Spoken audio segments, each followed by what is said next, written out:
जय हिंद दोस्तों। आज के इस वीडियो में हम डिस्कस करने वाले हैं मोशन इन स्ट्रेट लाइन के दूसरे पार्ट में। दोस्तों हमने आपको जो है पहला पार्ट इसका जो है करा दिया है बिल्कुल अच्छी तरीके से।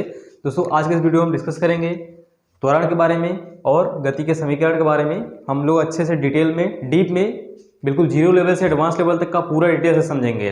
दोस्तों चलते हैं बिना देरी के टॉपिक की ओर। तो फ्रेंड आपको जो पहला टॉपिक है वह है त्वरण।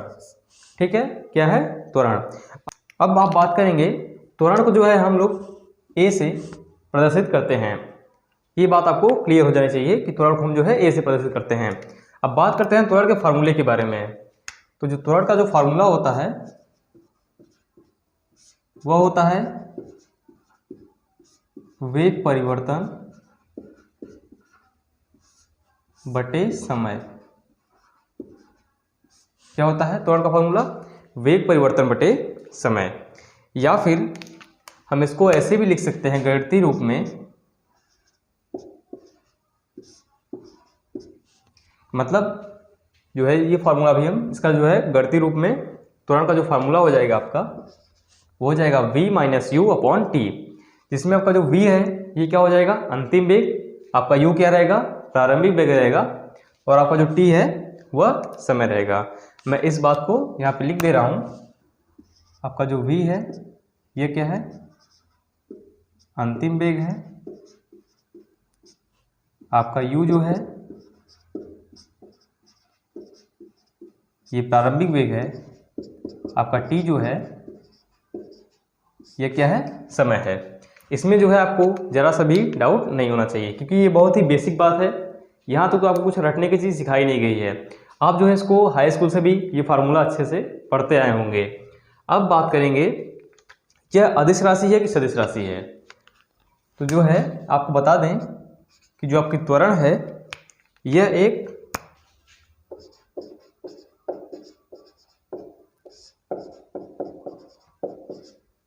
सदिश राशि है। आपकी जो त्वरण है यह क्या है? एक सदिश राशि है। और यह सदिश राशि क्यों है? क्योंकि इसमें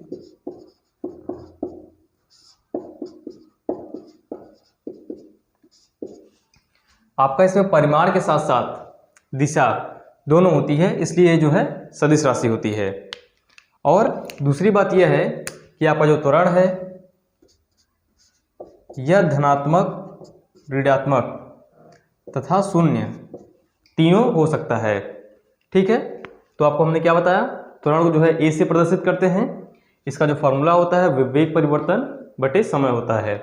इसका जो गणितीय फार्मूला होता है वह होता है कि आपका जो अंतिम वेग है और माइनस प्रारंभिक वेग और बटे में समय। तो ये जो है इसका गणितीय रूप होता है। अब आपका जो है त्वरण यह एक सदिश राशि होती है, क्योंकि इसमें परिमाण तथा दिशा दोनों होती है। अब यह जो है आपका धनात्मक, ऋणात्मक तथा शून्य तीनों हो सकता है। ये बातें तो आपको जो है त्वरण के बारे में क्लियर हो गई। अब बात करेंगे इसके मात्रक के बारे में। क्या करेंगे? त्वरण के मात्रक के बारे में।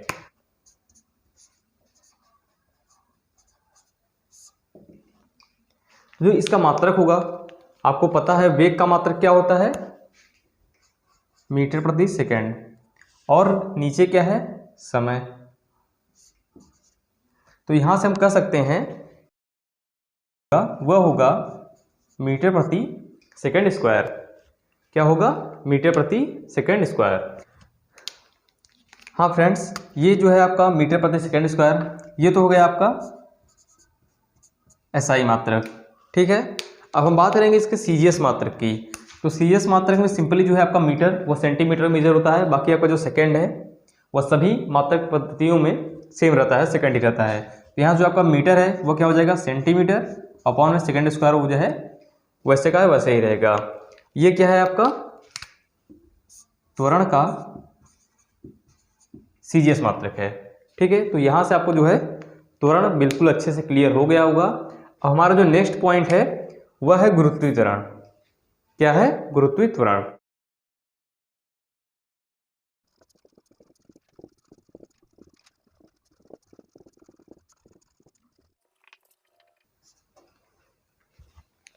आपका जो गुरुत्वीय त्वरण का डिफिनीशन क्या हो गया? डिफिनीशन आपका होगा पृथ्वी जिस त्वरण से वस्तु को अपने केंद्र की ओर आकर्षित करती है उसी को गुरुत्वीय त्वरण कहते हैं। ये तो हो गया आपका जो है डिफिनीशन। अब हम बात करेंगे जो आपका गुरुत्वीय त्वरण है इसको स्मॉल जी से प्रदर्शित करते हैं। जो आपका गुरुत्वीय त्वरण है इसको क्या करते हैं, स्मॉल जी से प्रदर्शित करते हैं। अब जो है हम बात करेंगे इसके मान और मात्रक के बारे में। आपका जो गुरुत्वीय त्वरण है इसका मान कितना होता है और इसका मात्रक क्या होता है। अब बात करेंगे हम पहले एसआई पद्धति में, ठीक है, क्या करेंगे एसआई पद्धति में। तो वहाँ पे जो आपका गुरुत्वीय त्वरण होगा उसका जो मान होगा वो होगा 9.8 मीटर प्रति सेकेंड स्क्वायर, ठीक है।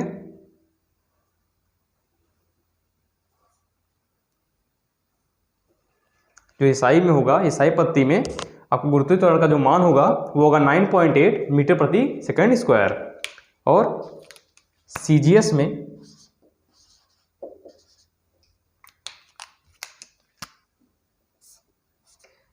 क्या करते हैं हम मीटर को जो है सेंटीमीटर में कन्वर्ट कर देते हैं। तो हमको जो है 1 मीटर में पता है 100 सेंटीमीटर होता है, तो हमको 9.8 मीटर में जो है कितना सेंटीमीटर होगा, तो हमको जो है उसमें 100 से मल्टीप्लाई कर देंगे। तो यहाँ से आ जाएगा आपका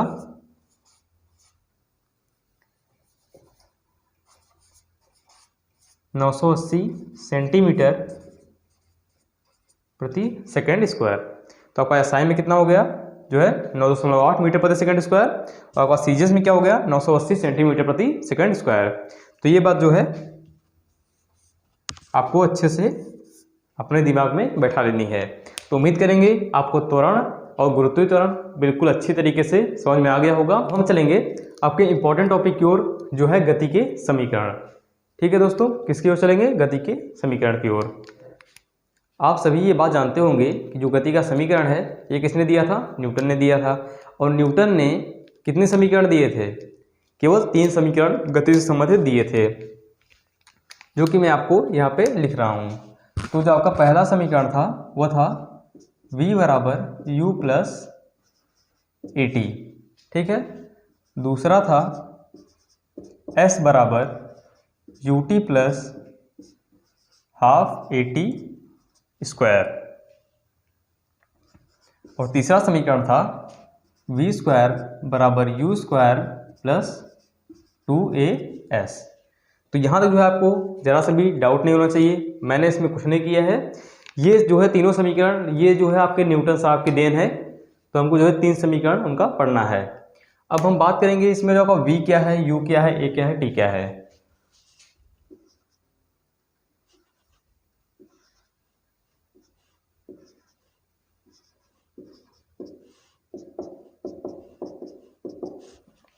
तो आप सबको पता ही होगा आपका v क्या है, यह है अंतिम वेग।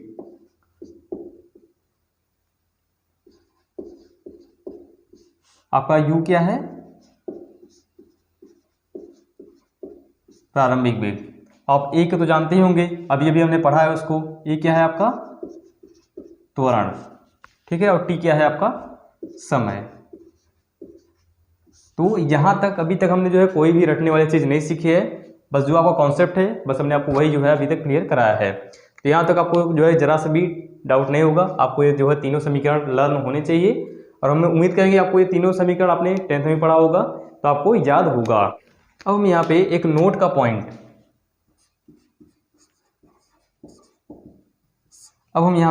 पॉइंट डिस्कस करेंगे। आपका पॉइंट क्या है,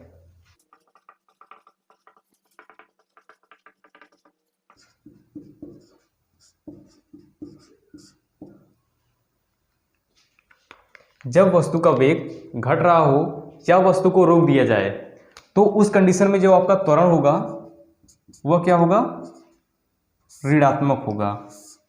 जब आपका उस कंडीशन में जो आपका त्वरण होगा वह क्या होगा, ऋणात्मक होगा। तो इस नोट के पॉइंट को आपको अपने दिमाग में बैठा लेना है। अगर आपको क्वेश्चन में आपको देता है या उसमें त्वरण कम हो रहा होता है या फिर वस्तु का जो वस्तु को रोक दिया जाता है या उसका वेग घट रहा है, तो आपको जो है वहाँ पे ये पॉइंट काम आएगा। तो आपको एक बार फिर से हम बता दें कि जब किसी वस्तु का वेग घट रहा होता है या वस्तु को रोक दिया जाता है तो उसका जो त्वरण होता है वो क्या होता है, ऋणात्मक होता है। अब जो है आपका अगला टॉपिक है वह क्या है, ऊर्ध्वाधर गति, या इसे हम कहते हैं वर्टिकल मोशन। अब बात करेंगे ऊर्ध्वाधर गति क्या होती है।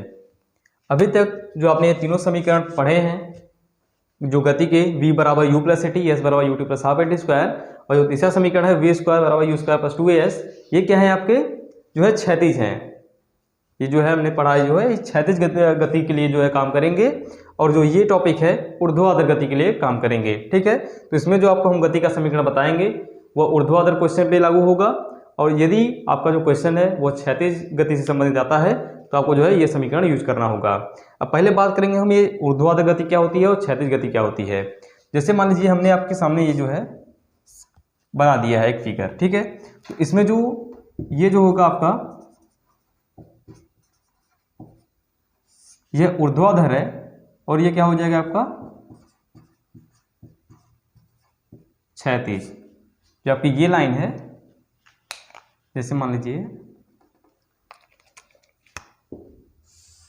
आपकी जो ब्लू लाइन है ये क्या है क्षैतिज है, और आपकी जो है ब्लैक लाइन है वो क्या है ऊर्ध्वाधर है। तो आप इससे रिलेट कर सकते हैं। अब ऊर्ध्वाधर क्या हो सकता है, जो ऊर्ध्वाधर गति है, जो आपकी ऊर्ध्वाधर गति है ये कितने प्रकार की हो सकती है, ये दो प्रकार की हो सकती है। या तो गति ऊपर से नीचे की तरफ हो रही होगी, और या तो गति आपकी जो है नीचे से ऊपर की तरफ हो रही होगी। ये ऊर्ध्वाधर गति कितने प्रकार की होती है, दो प्रकार की। पहला ऊपर की ओर, और दूसरा क्या है नीचे की ओर। जो है एक नीचे की ओर होती है और एक ऊपर की ओर होती है। तो आप इस तरह से जो है इसको समझ सकते हैं। अब हम जो है इस जो है आपको ऊर्ध्वाधर गति है, अब इसमें हम जो है आपको गति के नियम जो समीकरण है उसको समझाने वाले हैं। तो आपको इसमें 2 पॉइंट की जरूरत पड़ेगी। जो ये आपका समीकरण है इसमें जहां भी जो आपका त्वरण है, यहाँ पे इसको बता दे रहे हैं, जो आपका त्वरण है ये यहाँ पे गुरुत्वीय त्वरण हो जाएगा। ऊर्ध्वाधर के केस में जो आपका त्वरण है यह गुरुत्वीय त्वरण हो जाएगा, और जो आपका s है, सॉरी फ्रेंड जो है हमने आपको यहाँ यस नहीं बताया था, तो यस जो है आपका क्या है विस्थापन है। और जो यहाँ पे आपका जो विस्थापन है वो क्या हो जाएगा, यहाँ पे ऊंचाई से हो जाएगा। ठीक है, तो जो यहाँ पे हम फार्मूला डिस्कस करेंगे ऊर्ध्वाधर गति में, वो जो हो जाएगा आपका ए जो है उसके जगह पे हम जो है गुरुत्वीय त्वरण जी को रखेंगे, और जो आपका विस्थापन है उसके जगह हम जो है हाइट जो है एच को रखेंगे। तो चलते हैं जो है पहले ऊपर की ओर का जो फार्मूला है उसको डिस्कस करेंगे, उसके बाद जो है हम नीचे की ओर का फार्मूला जो है डिस्कस करेंगे। तो बस आपको एक कॉन्सेप्ट क्लियर कर लेना है कि जब भी ऊर्ध्वाधर गति में वस्तु ऊपर की ओर जा रहा हो, ठीक है, जब ऊर्ध्वाधर गति में आपकी वस्तु क्या है ऊपर की ओर जा रही होगी, तो उस कंडीशन में आपको ये बात अपने दिमाग में बैठा लेनी है कि जो आपका फॉर्मूला है वो क्या होगा, निगेटिव होगा। आपको यह बात अपने दिमाग में बैठा लेनी है कि ऊर्ध्वाधर गति में वस्तु जब ऊपर की ओर गति करती है तो आपका जो फार्मूला होगा वह क्या होगा, निगेटिव होगा। और यदि नीचे की ओर ऊर्ध्वाधर गति में वस्तु नीचे की ओर आ रही है, उस कंडीशन में आप जो है फार्मूले में सभी जगह प्लस का यूज करोगे, और ऊपर की ओर गति में माइनस का यूज करोगे। अब जैसे मान लीजिए, अब इसका जो पहला समीकरण है क्या है, v बराबर u प्लस ए टी। तो पहला समीकरण क्या है, v बराबर, हमको प्लस की जगह पे माइनस का यूज करना है, तो यहाँ पे हो जाएगा v बराबर u माइनस जी टी। आपका दूसरा जो समीकरण है वह क्या है, s बराबर जो क्षैतिज के लिए है वह है s बराबर u t plus half a t square. तो यहाँ पे क्या हो जाएगा, s की जगह पे आपका हो जाएगा h, क्या हो जाएगा, s की जगह पे आपका क्या हो जाएगा, h हो जाएगा, और यहाँ पे यू टी और प्लस की जगह पे माइनस, ठीक है, और यहाँ से हो जाएगा आपका हाफ जी टी स्क्वायर। यहाँ पे a की जगह पे यहाँ पे जो है गुरुत्वीय त्वरण g हो जाएगा।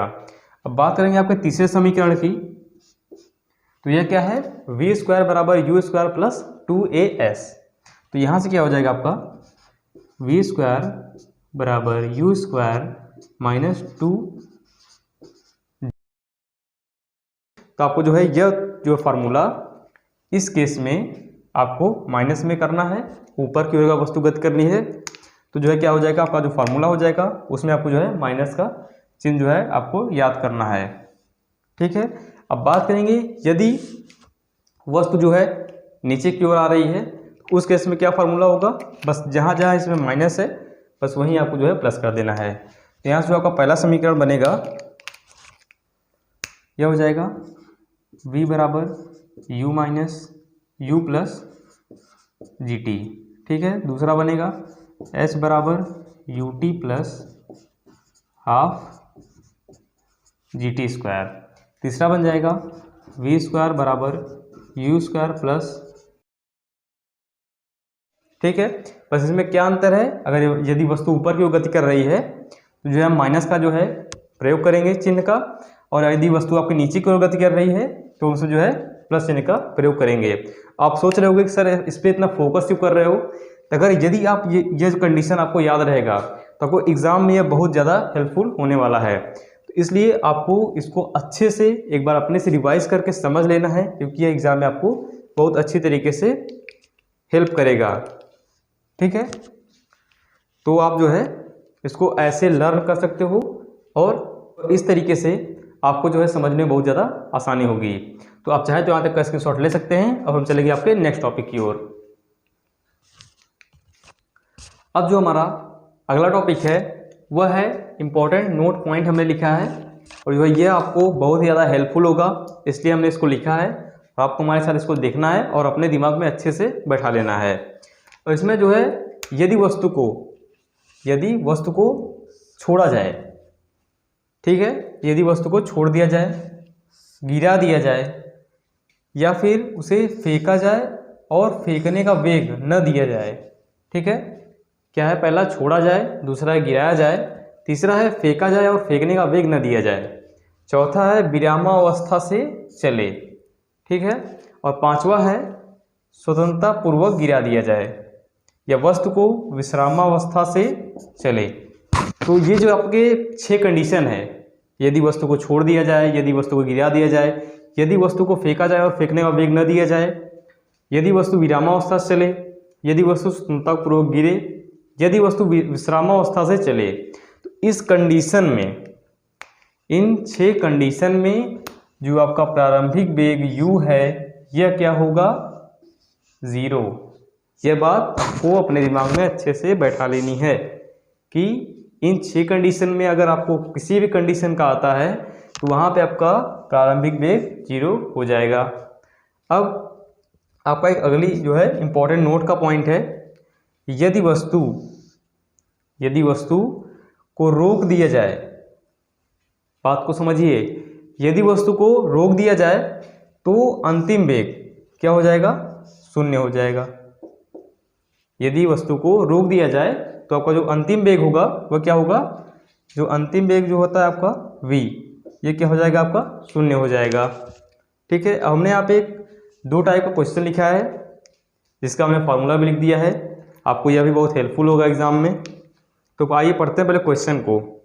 यदि किसी वस्तु को h ऊंचाई से छोड़ा जाए, यदि वस्तु को h ऊंचाई से छोड़ा जाए तो वस्तु का पृथ्वी से टकराने का जो वेग है वह क्या होगा।